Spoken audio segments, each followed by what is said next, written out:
कला दर्पण न्यूज। पैसे असतील तरच निवडणूक लढवावी का? सामाजिक कार्यकर्त्यांना मतदारांचा पाठिंबा का नाही?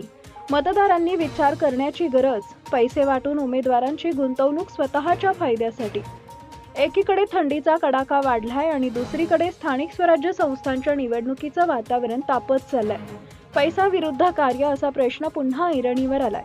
गाव पातळीवर लोकांच्या सुखदुःखात सहभागी होणारे, संकट समयी धावणारे, समाजासाठी झटणारे कार्यकर्ते ऐन निवडणुकीच्या काळात मागे पडतात।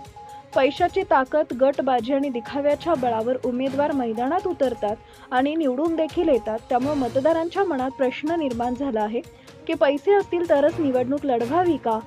अनेक ठिकाणी निवडणुकांचं स्वरूप खर्चिक होताना दिसतंय। प्रचारासाठी गाड्या, पोस्टर, बॅनर, माणसे, जेवणावळी, लाखोंच्या घरात खर्च असल्यानं ज्यांच्याकडे आर्थिक पाठबळही नाही अशांना सुरुवातीपासून स्पर्धेत अडचणी येतात।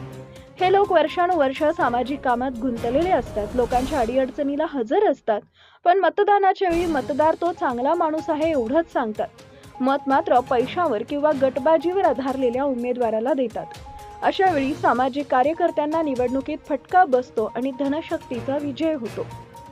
लोकशाहीत मतदार हा राजा असतो, पण मतदारांनी परिपूर्ण विचार न करता पैशाच्या लोभावर मतदान केल्यास विकासाच्या प्रश्नावर त्याचे दुर्गामी परिणाम होतात। धनशक्तीचा जोर लावणारे उमेदवार लोकांच्या साठी नव्हे तर स्वतःच्या फायद्यासाठी गुंतवणूक करतात आणि पुढे वसूल करतात। ही कटू वस्तुस्थिती आहे। समाजासाठी सातत्यानं काम करणाऱ्यांना मतदारांचा पाठिंबा कधी मिळणार? सामाजिक कार्यकर्ते किंवा पक्षाच्या निष्ठावंतांनी पक्षासाठी आयुष्यभर सतरंजी उचलावी का? तिकीट मागूच नये का? अनेक कार्यकर्ते आपल्या गावात, मतदारसंघात लोकांमध्ये काम करून आपलं नाव निर्माण करतात। तिकीट वाटपाच्या वेळी गटबाजी, आर्थिक ताकद, वरच्या स्तरावरील शिफारशी, राजकीय सौदे यांना प्राधान्य दिले जाते। जमिनीवर जीवाचे रान करून सामाजिक कार्य करणारे कार्यकर्ते नेहमीच उपेक्षित राहतात। प्रतिनिधी मयूर प्रभू, इंगळी तालुका Hatkanangale. Subscribe now and press the bell icon. Never miss an update.